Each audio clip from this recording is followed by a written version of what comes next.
I am happy to present our first presenter, Jennifer Blanks. She will be covering disaster relief and recovery.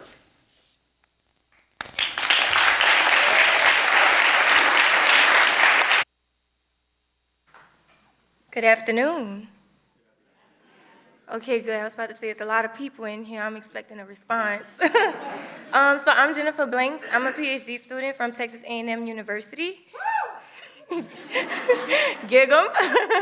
And I'll be talking about cemetery management for natural disasters and preservation planning and how GIS can be an excellent tool to drive this field forward. Just a little bit information about me. I'm a proud native of New Orleans, Louisiana. And I was introduced into GIS at a very young age. My mom would watch the Weather Channel every morning, like it was something to do. And so, so with that exposure to GIS and then my own personal experience with Hurricane Katrina and disaster altogether in Louisiana, I figured GIS would be a great tool that I could incorporate into my career to keep it exciting and just basically drive my passion through it. And so, yeah, I'm studying urban and regional science at Texas A&M, and I'll tell you a little bit about my dissertation project and how GIS supports that. So I am on the Texas Freedom Colonies project, and the Texas Freedom's Colony Project is an evolving social justice initiative that celebrates, research, and documents Black history in Texas throughout the entire state. And so freedom colonies are settlements that were established in Texas between 1866 and 1920 following the emancipation established by free slaves. And so we've documented 357 freedom colonies. It's expected to be 557 freedom colonies. And we gather our information through crowd resourcing and data collection surveys. And so a lot of the freedom colonies, as you can see on the picture, they're congregated towards eastern Texas, and they're typically located in floodplain areas. And Curtis, if you'll pull up the link, I'll show you all the project. Talk a little bit about freedom colonies. So the Texas Freedom Colonies, a lot of them today are not, a majority of them are not incorporated, so they don't have simple infrastructure such as sewage, such as sewer, drainage, and so they have low population. A lot of descendants no longer live there. However, we gather our information through storytelling and the surveys, and this sense of intangible history. And so this is our website, and we collect all of our information through the surveys on the tabs here, and this is all of the different data points where the freedom colonies are located. So depending upon the color, tells you where the information came from with survey. The blue data points are the ones that the team has collected. And so when you click on these data points, it'll tell you information about the freedom colonies, such as the name, the origin story, whatever information the surveyor is willing to provide for us is what we'll collect. And so we cross-reference a lot of the information with national records like USGS, the National Register, Texas Historic Marker, etc. And I'm happy to show this later if you want. Just find me. Thank you. And so we have three main threats to freedom colonies and the purpose of the project. We want to increase the visibility. So just to reiterate, there's low population, they're declining from the built environment, and they're invisible settlement patterns. So if you're not trained to recognize this abandoned area as a place, you'll likely assume that it's just a rural area where there was some infrastructure, civilization, but not much, and so it's at risk of being destroyed. Professionals are not trained to recognize these places as well, like I said. We want to increase the accessibility to enterprise, resources for these communities to support themselves and ultimately get the resources that they're entitled to, quite frankly. And this can be completed through formal planning, preservation, and access to settlements and their stakeholders. And then the freedom colonies also have a high risk of vulnerability, so disaster vulnerability, social vulnerability, land retainment issues. And so, and also the data itself, again, it's this intangible history of oral traditions. And so a lot of the information we get are from elders of the community who are going to pass on, and So yeah, we're on a time scale, a time clock really, to get this information. And so how does this tie into, how do I fit into this project really? We have several different research projects going on in the Freedom Colonies. And so I'm interested in cemeteries. Cemeteries are the most vulnerable in rural, low-lying floodplain areas, and they're incorporated areas with poor infrastructure. And so flooding can cause serious damage, such as uprooting tombs, destroying mausoleums, coffin displacement. It's difficult to identify those who have been deceased when it's time for the reinterment process because any identifying documents have been destroyed. And then it also creates this inaccessibility as well. And in the top picture is actually one of our study sites in Tamina, Texas. That area has been inundated with water for at least, after Hurricane Harvey, at least 14 months after that in 2017, and even today it's still pretty inaccessible. And then the bottom picture is in a cemetery in New Orleans following Hurricane Katrina. And we see this pretty often in Southeast Louisiana, so not just during hurricane season, but also throughout the year when we have just heavy rainstorm flooding where these coffins are displaced. And a little bit more about the case study that I worked on, it's called Sweet Rest Cemetery in Tamina, Texas. And they're prone to flooding due to lack of infrastructure. They have poor street drainage, they don't have sidewalks, they don't have sewer lines. And it's interesting to note that Tamina, Texas is located less than a mile from the affluent Woodlands neighborhood in Houston, Texas, which is full of high-end shopping malls. So the cemetery was established in 1870. It's roughly 12,000 acres. There's over 260 grave sites. It is a historical Texas Freedom Colony cemetery that's in the historic register, and it's a historic landmark. And more recently, it was impacted by Hurricane Harvey in 2017. And so just a quick overview of the methodology. I use remote sensing Landsat data to conduct a tassel-cap transformation, which basically measures the changes in land cover over a time space. And so our results showed that there was a difference in the land cover between October 1899 and October 2017. There was not a significant increase in the urban development in Tamina, Texas, which suggests that it's not developing at a rapid rate compared to its neighboring counterpart, the Woodlands in the area. And there's an significant increase in the water cover in the area as well, and an increase in the vegetation. And so descendants of Tamina, Texas, they founded their own nonprofit organization. It's called the Tamina, Texas Project Community Development. It's founded as a mission to force the state of Texas to repair and protect the Sweet Rest Cemetery, and they're collecting donations for minor repair work. And when your cemetery is registered with the state has a legal obligation to maintain that cemetery. And so it's up to cemetery managers and those who visit the cemetery to, not on them, but they have the burden of having to force the state to do their job, basically. And so there's a larger effort that's required to revive the cemetery again, to improve the infrastructure and to install proper drainage. And just more broadly, cemetery mapping and preservation with GIS. How many people have read in the news lately that they've discovered a cemetery with former slaves or ancient burial grounds? It's pretty common, right? So this is a pretty relevant topic. And so what preservation planning is a multi-layered planning practice that practitioners use artifacts, buildings, and more recently, or up-and-coming cemeteries to preserve histories and create these places that can no longer be ignored or invisible.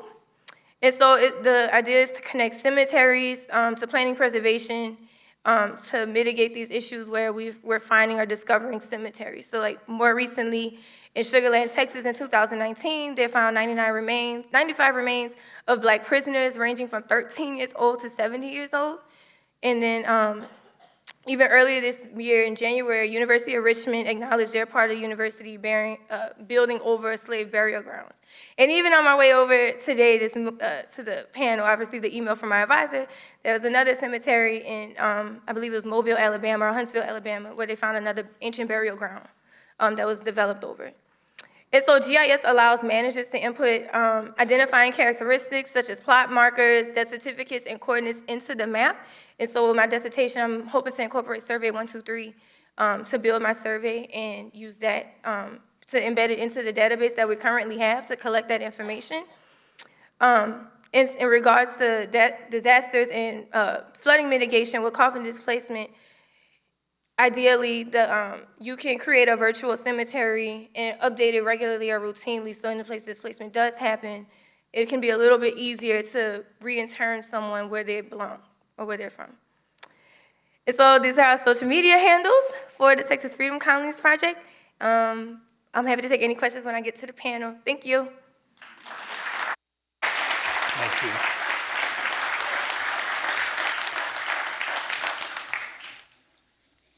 All right, thank you so much. So our next presenter is Tiffany Cousins. She is if I get this right, because we talked about this earlier and I had to do this exactly right when I used the term. It's a PhD student and researcher at Virginia Tech.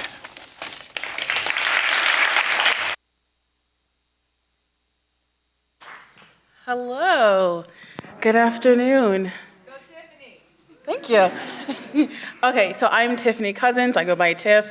I am a PhD student at Virginia Tech, and I also work as a GIS and research analyst for the New York State's Governor's Office of Storm Recovery. So, originally I'm from New York City, therefore I've had my share of weather-related events, blizzards, hurricanes, heat waves do count. Polar vortices, I guess that's how you say that. So I've always been interested in disasters. So taking a step back, I did my undergrad in geology, and I wanted to go the geophysics route because I wanted to forecast earthquakes. I wanted to be a seismologist working at USGS. And my mom's coworker told me to take a GIS class. Since you're doing geology, take a GIS class. And so I look at this, and I'm like, oh, this sounds interesting. And the reason why he would tell me, her coworker would tell me that is they work for the agency that counts the United States population every 10 years, if you understand what I'm trying to say, and fill out your forms. So I'm off to go find out what GIS is, and it's only four courses to a minor. So I was like, this can't be too bad. You know, it's only 4 courses. I get the minor, and I'm blown away at how awesome this technology is. I'm not super techie, but when it comes to GIS, I think I'm a tech person. So my original research question was, how can I use GIS to forecast earthquakes? Not so much. So when I decided to apply to grad school, I could either go the geophysics route and possibly leave behind GIS, or do GIS and apply it to emergency or disaster management. So I decided to go that route. At the same time, we had Hurricane Sandy in New York and a snowstorm that happened in New York. And with the snowstorm, an ambulance got stuck in the snow on a street that was plowed and was unable to get to the patient in time. So my first question was, okay, how can we use the citizens' local knowledge to tell people in the emergency management office that, like, hey, the streets really aren't plowed, like the snow truck came through, but didn't do such a good job. And with Hurricane Sandy, when the news and everybody was like up in arms, like, oh my God, this place flooded or whatnot, and it's just like, yeah, we know if it rains too hard, it floods, so you're not really telling us anything new. So again, how can we get citizens' information up to the local government office? So that's where nuisance flooding come in. So my neighborhood floods a lot when it rains a little too heavy on a Tuesday. And with that, we experience nuisance flooding. And it's small-scale flooding that does not cause major property damage, but it can cause transportation inconveniences, such as this, which this is the Belt Parkway, which is a major highway that goes through the city that connects the main 2 boroughs of Brooklyn and Queens, I'm sorry. It could also cause income loss. So in Annapolis, they suffer from nuisance flooding or tidal flooding when it's high tide and the water comes in and floods the waterfront area, and businesses have to close down because no one wants to walk in like, a couple of feet of water just to go buy something. So social media and gauge monitoring, like river stage gauging monitoring, have been proposed to study nuisance flooding, but with social media, all the other studies have been on extreme events and not small scale events. And with gauge monitoring, all that computational work takes time, so it's not really like real time information. So that's when, pressing the wrong button, sorry. So that's when I found out about Participatory GIS. And Participatory GIS is the integration of community engagement and GIS. And the goal of Participatory GIS is to represent communities' knowledge on a map. So this was a possible way to execute the vision that I had in my head. So my first attempt of doing all of this was using the collector for ArcGIS app in Houston, Texas. So with that app and a bunch of eager high school students, we went out into the Houston neighborhood about 24 hours after the expected when a rain is supposed to end, and we'd go out and map all the puddles or small-scale flooding that happened in the neighborhood. And through the app, students will collect length, width, height, if there was any smell, color, a picture of it, and of course the app will pick up the GPS location of the small-scale flood, and I have a map. That's the link right there. That's it. This is a link right here.